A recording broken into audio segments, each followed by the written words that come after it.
Good morning. कैसे हैं आप सब? Welcome back wifi study with Nandini. और आज हम डिस्कस करेंगे 10th में के करंट अफेयर।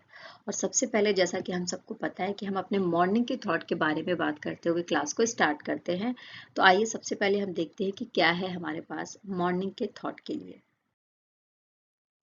देखिए, जो मन समस्याओं को जन्म दे रहा है वही मन समाधान नहीं दे सकता, उससे ऊपर उठना पड़ेगा।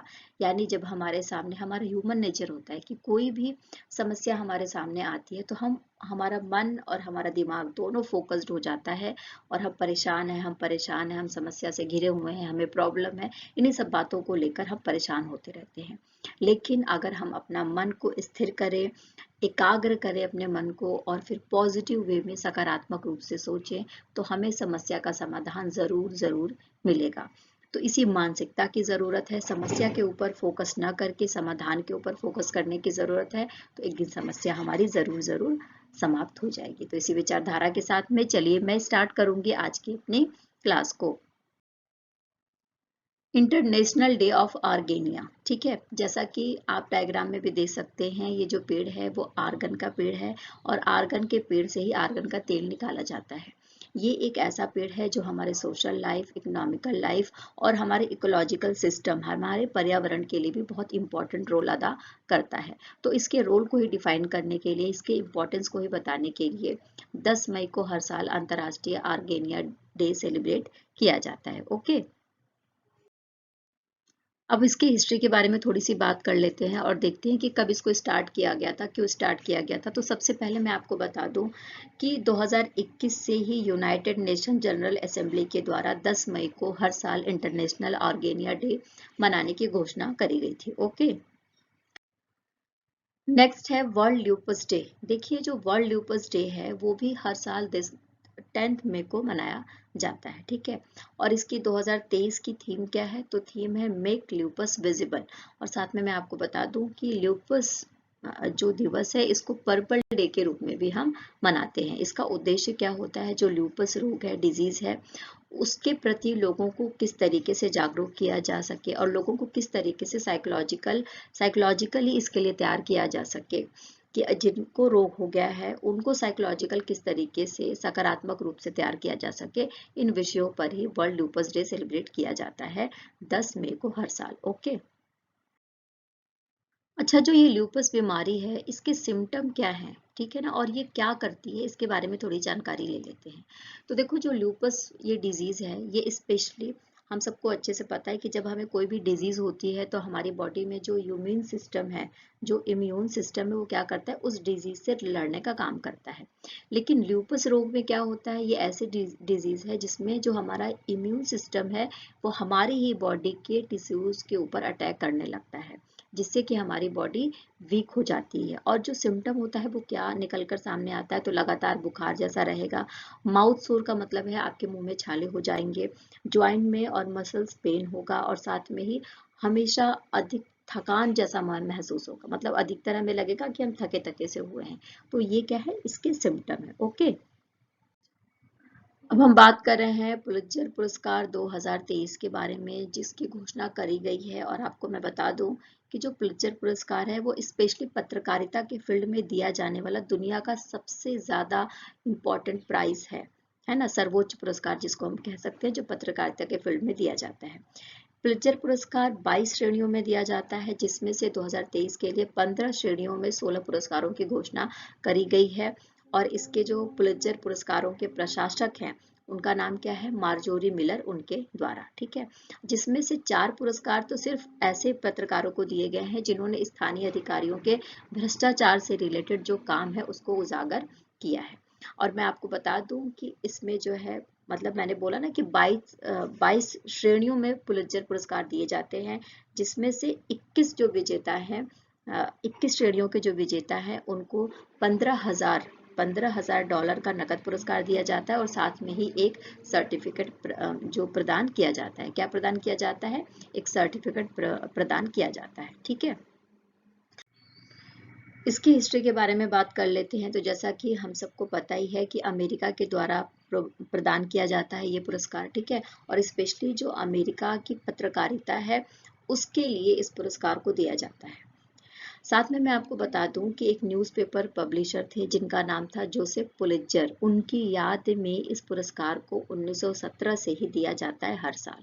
अच्छा, जो जोसेफ पुलित्जर थे उनकी डेथ हो गई थी 1911 में, और जब उनकी डेथ हो गई थी तो उन्होंने वसीयत लिखी थी। तो उस वसीयत में उन्होंने लिखा था कि एक पुलित्जर पुरस्कार बनाया जाएगा, ठीक है, और साथ में ही कोलंबिया यूनिवर्सिटी में एक जर्नलिज्म स्कूल की स्थापना करी जाएगी, और इसके लिए वो पैसे छोड़कर गए थे। तो उन्हीं की याद में 1917 से ही हर साल पुलित्जर अवार्ड दिए जाते हैं अमेरिका में पत्रकारिता के फील्ड में। ओके। अच्छा देखो, 2023 में किसको कौन सा प्राइज मिला है, पुलित्जर पुरस्कार में किस श्रेणी में किस व्यक्ति को कौन सा प्राइज मिला है, इसके बारे में सारी जानकारी लिखी हुई है यहाँ पर। तो आप वीडियो को पॉज करके पढ़ सकते हैं, देख सकते हैं, नहीं तो टेलीग्राम के लिंक पर भी ये सारी जानकारी उपलब्ध है, तो वहां पर भी जाकर आप देख सकते हैं और पढ़ सकते हैं। अच्छा, इसके अलावा पुस्तक, नाटक और संगीत के क्षेत्र में भी पुलित्जर पुरस्कार दिए गए हैं, जिसकी प्रॉपर लिस्ट दी हुई है, जिसको आप देख सकते हैं कि संस्मरण या आत्मकथा के फील्ड में किसको दिया गया है, कविता के फील्ड में then the war and selected poems, then the war and selected poems को दिया गया है। किसने लिखी है, तो कार्ल फिलिप्स ने लिखी है। इसके अलावा म्यूजिक के लिए उमर रियोनॉन गिडेंस को दिया गया है और माइकल एम्बेल्स को दिया गया है। फिक्शन के लिए बारबरा किंग सोल्वर को दिया गया है। तो ये सारी लिस्ट यहाँ पर दी गई है, जिसको आप अच्छे से पढ़ सकते हैं, देख सकते हैं, नहीं तो हमारा टेलीग्राम का जो लिंक है उसको विजिट कर सकते हैं। नेक्स्ट हम बात कर रहे हैं, देखो जैसा कि 8 मई की न्यूज़ में हमने ये बात पढ़ी थी कि उस दिन हमने थैलीसीमिया डे मनाया था, वर्ल्ड थैलीसीमिया डे मनाया था। तो इसी के ऊपर भारत में भी एक सम्मेलन किया गया, जिसमें हमारे देश के जो केंद्रीय स्वास्थ्य और परिवार कल्याण राज्य मंत्री है, जिनका नाम है डॉक्टर भारती प्रवीण प्रवार, है ना, उन्होंने एक योजना बनाई है जिसका नाम रखा है थैलीसीमिया बाल सेवा योजना। और उसके 2 चरण पहले से ही चल रहे हैं हमारे देश में, और उसका जो थर्ड फेज है उसकी स्टार्टिंग करी गई है। और इस थर्ड फेज है इसकी स्टार्टिंग की, उसमें एक पोर्टल, थैलीसीमिया बाल सेवा योजना पोर्टल लॉन्च किया गया है, जिसमें सिकल सेल रोग के लिए मानक उपचार वर्क फ्लो को भी जारी किया गया है, ठीक है। अच्छा, इसका जो थर्ड चरण चलेगा, इसमें क्या किया गया है कि 10 अस्पतालों को सेलेक्ट किया गया है, जहां पर थैलीसीमिया से रिलेटेड जो रोगी हैं, जो बच्चे हैं स्पेशली, उनको उनको सारी जो सुविधाएं हैं वो प्रोवाइड कराई जाएंगी, जिससे कि वो इस रोग से बच सके। अच्छा, साथ में थैलीसीमिया के बारे में अगर हम बात करते हैं, तो जैसा कि हमने पहले भी बात करा था कि एक तरीके से ये हमारे शरीर में जो हीमोग्लोबिन की मात्रा है उसको कम कर देता है, और ये वंशानुगत बीमारी है। वंशानुगत बीमारी का मतलब है एक जेनेटिक बीमारी है, यानी एक वंश से एक पीढ़ी से दूसरी पीढ़ी में आती है।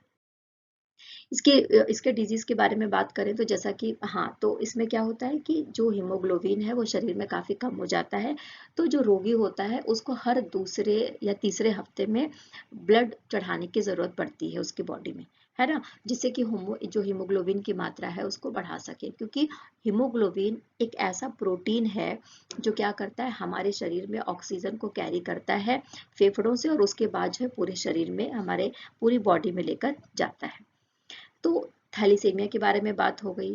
फेज थर्ड थैलीसीमिया बाल सेवा योजना के बारे में बात हो गई, जिसको किसके द्वारा चलाया गया है, तो हमारा जो केंद्रीय स्वास्थ्य मंत्रालय है उसके तहत चलाया गया है और लॉन्च किया गया है थैलीसीमिया बाल सेवा योजना। इसके लिए एक पोर्टल भी लॉन्च किया गया है। सबको समझ में आ गया है। नेक्स्ट जो हम बात कर रहे हैं, भारतीय भारत्तोलकों के बारे में बात करें, और कल भी हमने बात करी थी, तो इसको थोड़ा समझ लेते हैं। कल भी हमने ये न्यूज़ कवर करा था और बात करा था कि दक्षिण कोरिया के जिंजू में एशियाई वेट लिफ्टिंग चैंपियनशिप 2023 को ऑर्गेनाइज किया गया था, और इसमें भारत की तरफ से जो पदक लिए गए हैं, उन पदकों के बारे में, उन मेडल्स के बारे में हम यहाँ चर्चा कर रहे हैं। तो यहाँ पर आप देखेंगे 3 सिल्वर मेडल भारत को मिला है, ठीक है। जिसको किसने किसने जीता है उसके ऊपर फोकस्ड हो जाते हैं थोड़ा सा। तो विंध्या रानी देवी को 55 किलोग्राम में ओवरऑल क्लीन एंड जर्क और स्नैच को मिलाकर सिल्वर मेडल मिला है, और विंध्या रानी देवी को ही, जिनकी पिक्चर भी आप देख सकते हैं, 55 किलोग्राम महिलाओं वाले में क्लीन एंड जर्क में रजत पदक मिला है, ओवरऑल भी मिला है, क्लीन एंड जर्क में भी सिल्वर मेडल मिला है इन्हें, और स्नैच में सिल्वर मेडल मिला है जेरेमी लालरी नुंगा को, जिनके बारे में हमने कल पढ़ा था, 67 किलोग्राम भार वर्ग का जो क्राइटेरिया है उसमें। ओके। अच्छा, नेक्स्ट न्यूज़, जैसा कि हम आप सबको पता है कि हिंदी और इंग्लिश दोनों में हम प्रोवाइड कराते हैं, तो हम इंग्लिश और हिंदी दोनों को लेकर साथ में चल रहे हैं, तो इंग्लिश भी है यहाँ पर, हिंदी भी है। तो Indian weightlifters won 3 silver medals at the Asian weightlifter championship 2023 in Jinju, South Korea. Okay. India Post has signed an MOU with Confederation of All India Traders, जिसको हम कैट कहते हैं, and Tripta technologies for logistics services, यानी कि रसद सेवाओं के लिए एक टाई अप किया गया है, इंडिया पोस्ट के द्वारा साइन किया गया है, एक एमओयू पर हस्ताक्षर किया गया है confederation of all India traders के साथ में और तृप्ता टेक्नोलॉजीज के साथ में। इससे क्या होगा? इससे जो हमारे मीडियम और जो स्मॉल व्यापारी हैं, है ना, जो व्यापार काम कर रहे हैं, बिजनेस कर रहे हैं, उनको फायदा होगा। और स्पेशली जो ग्रामीण क्षेत्रों में ई कॉमर्स के छोटे शहर हैं, ग्रामीण क्षेत्र है, वहां पर इस समझौते के माध्यम से जो व्यापारी हैं, छोटे छोटे व्यापारी, मीडियम आकार के जो व्यापारी हैं, उनको फायदा होने की उम्मीद जताई गई है। ओके।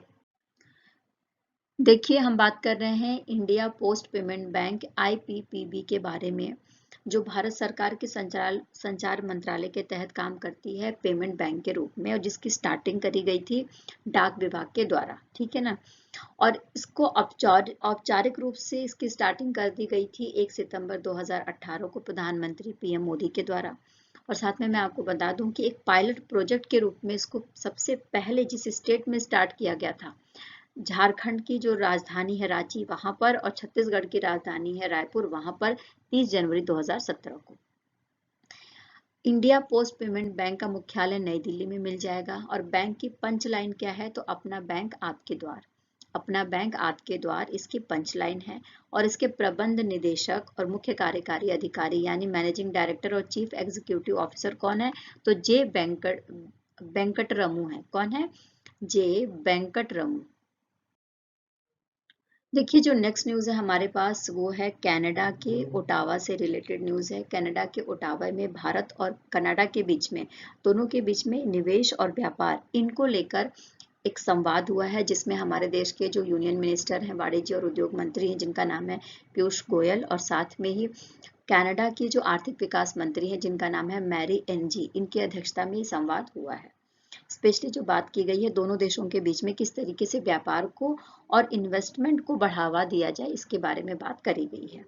और साथ में ही पीयूष गोयल ने कनाडा के सियाल में भारतीय पवेलियन का उद्घाटन किया, जिसमें 50 देशों के 1000 से अधिक राष्ट्रीय और अंतर्राष्ट्रीय स्तर के जो प्रदर्शक हैं, उन्होंने भाग लिया। और एक तरीके का मैं कह लूँ तो जो नॉर्थ अमेरिका वाला कैंपस है, यानी उत्तरी अमेरिका वाला जो एरिया है, वहां पर सबसे बड़ा खाद्य के फील्ड में होने वाला व्यापार शो है ये, एक तरीके से खाद्य नवाचार के ऊपर, यानी खाद्य प्रोडक्ट्स के ऊपर जो नए थीम्स हैं, नए थॉट्स हैं, उनके ऊपर एक तरीके का व्यापार शो है, जिसका उद्घाटन किया गया, भारतीय पवेलियन का उद्घाटन किया गया पीयूष गोयल के द्वारा कनाडा के सियाल में। ओके।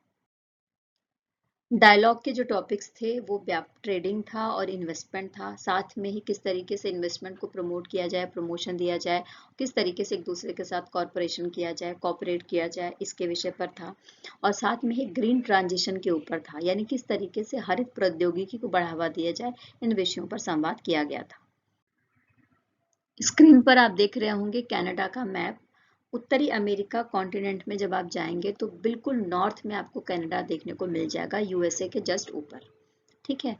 और अगर क्षेत्रफल की दृष्टि से बात करें तो रसिया के बाद दूसरा सबसे बड़ा क्षेत्रफल की दृष्टि से देश है कनाडा। प्रधानमंत्री यहाँ पर जस्टिन ट्रूडो है, राजधानी ओटावा है, मुद्रा कैनेडियन डॉलर है। और साथ में ही यहाँ के जो राजा है वो ब्रिटिश सम्राट जो है चार्ल्स तृतीय, वो यहाँ के राजा है। भाषा यहाँ पर मोस्टली अंग्रेजी और फ्रेंच बोली जाती है। देखो, नेक्स्ट जो न्यूज़ है हमारे पास राजस्थान से रिलेटेड है, जहाँ पर हमें लिथियम के भंडार मिले हैं। तो राजस्थान के नागौर जिले के डेगाना में भारतीय भूवैज्ञानिक सर्वेक्षण विभाग के लोगों को लिथियम के भंडार मिले हैं, ठीक है। और ये कहा जा रहा है कि भंडार इतना ज्यादा है कि लगभग हमारे देश में जितना भी लिथियम का इस्तेमाल होता है उसका 80% हिस्सा हमें यहाँ से मिल जाएगा। और इसके पहले कुछ दिन पहले हमने ये न्यूज़ कवर करी थी कि जम्मू और कश्मीर में भी लिथियम के भंडार हमें मिले हैं, लेकिन ये जो भंडार मिला है वो जम्मू कश्मीर से भी ज्यादा मिला है, जो फरवरी में हमने न्यूज कवर करी थी कि जिसमें जम्मू कश्मीर के रियासी जिले में लिथियम के भंडार हमें देखने को मिले थे। ओके, अच्छा, जैसा कि लिथियम के बारे में बात करें तो लिथियम का इस्तेमाल हम सबको अच्छे से पता है कि इलेक्ट्रिक वाहनों में, स्पेशली इलेक्ट्रिक जो सामान हम बनाते हैं उसमें उसमें उसका लिथियम का इस्तेमाल किया जाता है। तो ये कहा जा रहा है कि लगभग 80% का जो हिस्सा है जिसके लिए भारत आयात करता था दूसरे देशों से, अब ये जो आयात का काम है वो कम हो जाएगा, क्योंकि 80% हमें जो लिथियम है वो यहीं से प्रोवाइड हो जाएगा।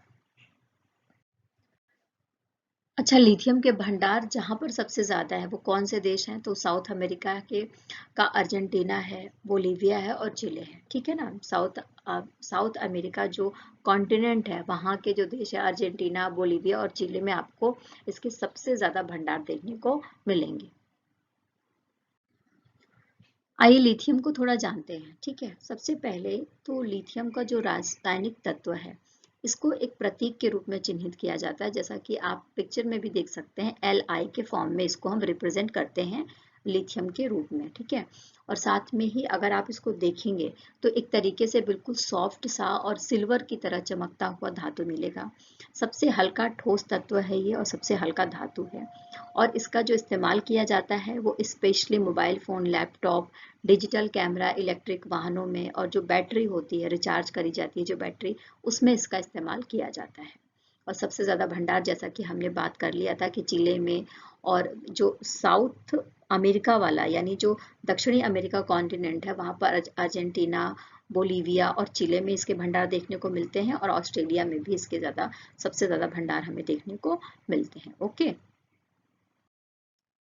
देखिए नेक्स्ट न्यूज़ है हमारे पास। Union minister for finance and corporate affairs Nirmala Sitharaman chaired the 27th meeting of the financial stability and development council, जिसको हम बोलते हैं FSDC, in New Delhi on 8 May, यानी 8 मई को FSDC की बैठक हुई है जिसकी अध्यक्षता करी है हमारे देश के वित्त मंत्री जो है, फाइनेंशियल मिनिस्टर जो है निर्मला सीतारमण, उनके द्वारा। और इस समय जो रिजर्व बैंक के हमारे गवर्नर है शक्तिकांत दास जी, वो भी उपस्थित थे।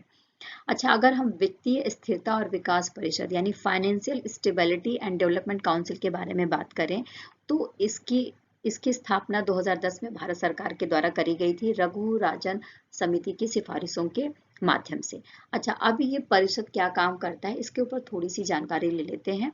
तो देखो, स्पेशली जैसा कि नाम से ही समझ में आ रहा है कि वित्तीय स्थिरता के लिए काम करेगा और विकास के लिए काम करेगा, और उसके लिए काउंसिल बनाई गई है। तो स्पेशली इसका जो काम है, फाइनेंशियल सेक्टर में अगर कोई पॉलिसी बनानी है तो उसको बनाया जाए, उसमें कोई पॉलिसी में सुधार करना है तो वो किया जाए और अगर ऐसा कोई लॉ है जो जिसको बनाने की जरूरत है तो उस लॉ को भी बनाया जाए, जिससे कि आर्थिक विकास की गति को आगे बढ़ाया जा सके पूरे देश में। ठीक है, अच्छा, इसका जो फोकस होता है यानी FSDC का जो फोकस होता है वो फाइनेंशियल लिटरेसी पर भी है, यानी कि वो ये चाहता है कि देश की जनता फाइनेंशियल लिटरेट हो, उनको अपने अपने पैसे के लेन देन के बारे में और पैसे से रिलेटेड, वित्त से संबंधित जो भी जानकारी है, वो सारी बैंक से रिलेटेड जो भी जानकारी है उनको पता होना चाहिए। तो फाइनेंशियली लिटरेसी को भी बढ़ावा देना है और फाइनेंशियली इंक्लूजन यानी समावेशन को भी, वित्तीय समावेशन को भी बढ़ाने का काम किया जाता है FSDC के द्वारा। 2 और 3 मई को बर्लिन में, बर्लिन क्या है, जर्मनी की राजधानी है, तो जर्मनी की राजधानी बर्लिन में जलवायु परिवर्तन पर पीटरबर्ग संवाद आयोजित किया गया, यानी पीटरबर्ग डायलॉग हुआ है, जिसको हम बोलेंगे कोप 28 का सम्मेलन हुआ है। जलवायु परिवर्तन के लिए है तो कोप 28 का सम्मेलन है, जो कहाँ पर हुआ है, बर्लिन में हुआ है। और इसकी मेजबानी किसने करी है, तो मेजबानी करने वाले जो देश हैं वो जर्मनी है और दूसरा है UAE यानी संयुक्त अरब अमीरात। अच्छा, जो कोप 28 है, चूंकि ये 28 नंबर का सम्मेलन है तो इसलिए इसको कोप 28 कहा गया है। तो कोप 28 में लगभग 40 देशों के मंत्रियों ने भाग लिया, और स्पेशली जो बात करी गई है वो जलवायु परिवर्तन से रिलेटेड जो मुद्दे हैं, जलवायु परिवर्तन से रिलेटेड जो फाइनेंस है और साथ में ही जो नवीकरणीय लक्ष्य है उसको प्राप्त करने के ऊपर बात करी गई है। इसको अगर हम समझते हैं तो स्पेशली जो ये ग्लोबल वार्मिंग होती है, जैसा कि हम सबको पता है कि ग्लोबल वार्मिंग में क्या होता है कि टेम्परेचर काफ़ी ज़्यादा हाई होता जा रहा है। है ना। तो ग्लोबल वार्मिंग में जो टेम्परेचर है उसको 1.5 डिग्री का सेल्सियस का जो बढ़ा हुआ टेम्परेचर है उस तक ही सीमित रखना है, मतलब उसके आगे तक उसको बढ़ने देने नहीं जाना है। और साथ में ही दुनिया के जो देश हैं उसमें ग्रीन हाउस गैसों के उत्सर्जन को कम करना है। और जैसा कि हम सबको अच्छे से पता भी है कि ग्रीन हाउस गैसेस का जो उत्सर्जन है उसको कम करने के लिए पूरी दुनिया में अलग अलग तरीके से अलग अलग पहलुओं पर काम हो रहा है, और इसके लिए पॉलिसी बनाई गई है, फाइनेंस दिया जा रहा है, वित्त प्रोवाइड किया जा रहा है, स्कीम बनाई गई है और इसको लागू भी किया जा रहा है नेशनल और इंटरनेशनल दोनों लेवल पर। ठीक है ना। तो इन ग्लोबल वार्मिंग के मुद्दे पर बात करी जाएगी और जो जीवाश्म ईंधन है उनके उत्सर्जन को भी कम करने के ऊपर ध्यान दिया गया है। अच्छा, इस डायलॉग के जो मेन पॉइंट है वो क्या है, तो पहले तो ये है कि ग्लोबल वार्मिंग का जो 1.5 डिग्री सेल्सियस का जो टेम्परेचर बढ़ा हुआ है उसको उसी पर स्थिर कर दिया जाए। साथ में ही ग्रीन हाउस गैसेस जो निकलती हैं उनको कम किया जाए। ठीक है। और कोशिश किया जाए कि जो फॉसिल फ्यूल है यानी जीवाश्म ईंधन है उससे जो निकलने वाली एनर्जी है उसको कम से कम इस्तेमाल किया जाए, यानी एनर्जी कम से कम निकाली जाए फॉसिल फ्यूल के माध्यम से। साथ में ही कैपेसिटी बिल्डिंग के बारे में बात की गई है कि जो रिनेबल एनर्जी है यानी कि जो नवीकरणीय ऊर्जा है उसको 3 गुना बढ़ाया जाए 2030 तक, और फिर उसी बढ़े हुए नवीकरणीय ऊर्जा को 2040 तक दोगुना बढ़ा दिया जाए। तो ये सारे लक्ष्य डिसाइड किए गए हैं जो ये पीटर्सबर्ग डायलॉग हुआ है इसमें। देखिए, जो हम बात कर रहे हैं कॉप के बारे में बात कर रहे हैं। कॉप का फुल फॉर्म क्या होता है? पार्टियों का सम्मेलन इसको हम बोलते हैं। स्पेशली मैं आपको बता दूं कि 1992 में संयुक्त राष्ट्र जलवायु समझौते पर 197 देशों के द्वारा समझौता हुआ था, और उसके बाद 1994 से यानी 1994 से हर साल कॉप का सम्मेलन होता है। ठीक है। और इस बार जो सम्मेलन है वो 28 नंबर का सम्मेलन है, इसलिए मैं इसको कॉप 28 बोल रही हूँ। इसका जो मोटिव है, जो एम है वो क्या है, तो ग्लोबल वार्मिंग की वजह से जो टेम्परेचर इंक्रीज हो रहा है उसको पूरी दुनिया में किस तरीके से कम किया जा सके उसके लिए पॉलिसी बनाना, फाइनेंस उपलब्ध कराना और उसके ऊपर काम करना और उसकी देखरेख भी करना इनकी जिम्मेदारी है। ओके। नेक्स्ट न्यूज़ है हमारे पास, जैसा कि हम सबको पता है कि हमारी राष्ट्रपति कौन है इस समय, तो द्रौपदी मुर्मू जी हैं। तो इनके ऊपर एक बुक लिखी गई है कस्तूरी रे के द्वारा। बुक का नाम क्या है? Draupadi Murmu the from tribal hinterlands to Raisina hills, इस बुक का नाम है। और ये लिखा गया है कस्तूरी रे के द्वारा। कस्तूरी रे कौन है? तो एक समाचार संपादक है, वरिष्ठ समाचार संपादक है। कहाँ की? द न्यू इंडियन एक्सप्रेस की, जो भुवनेश्वर में है। तो इनके द्वारा ये बुक लिखी गई है, और इस बुक में स्पेशली लिखा गया है कि हम सबको अच्छे से पता भी होगा, नहीं भी पता है तो जानकारी दे देती हूँ कि द्रौपदी मुर्मू जी की जो जन्म स्थली है वो उड़ीसा है। उड़ीसा का जो मयूरभंज जिला है वहाँ के गांव में इनका जन्म हुआ था। तो वहां पर एक छोटे से गांव की रहने वाली एक आदिवासी जो लड़की है वो किस तरीके से स्ट्रगल करती है और स्ट्रगल करते करते कैसे हमारे देश की राष्ट्रपति बनती है, ये सारी स्टोरी लिखी गई है। ये पूरी उनकी तरीके से ऑटोबायोग्राफी टाइप से लिखी गई है। किसके ऊपर है? ये द्रौपदी मुर्मू के ऊपर, जिसको लिखा है कस्तूरी रे ने। Okay. Kasturi Ray books Droupadi Murmu from tribal hinterlands to Raisina hills released. Okay. Next news है हमारे पास आसियान से रिलेटेड। तो आसियान का 42 नंबर का समिट हो रहा है इंडोनेशिया में। ठीक है। और इस बार का जो थीम है वो क्या है? तो ASEAN affairs AP centre of growth. AP centre of growth इस थीम के साथ में इस सम्मेलन को किया जाएगा। 42 नंबर का शिखर सम्मेलन है जिसको इंडोनेशिया में किया जा रहा है। आसियान का मतलब है दक्षिण पूर्व एशियाई देशों का संगठन, है ना।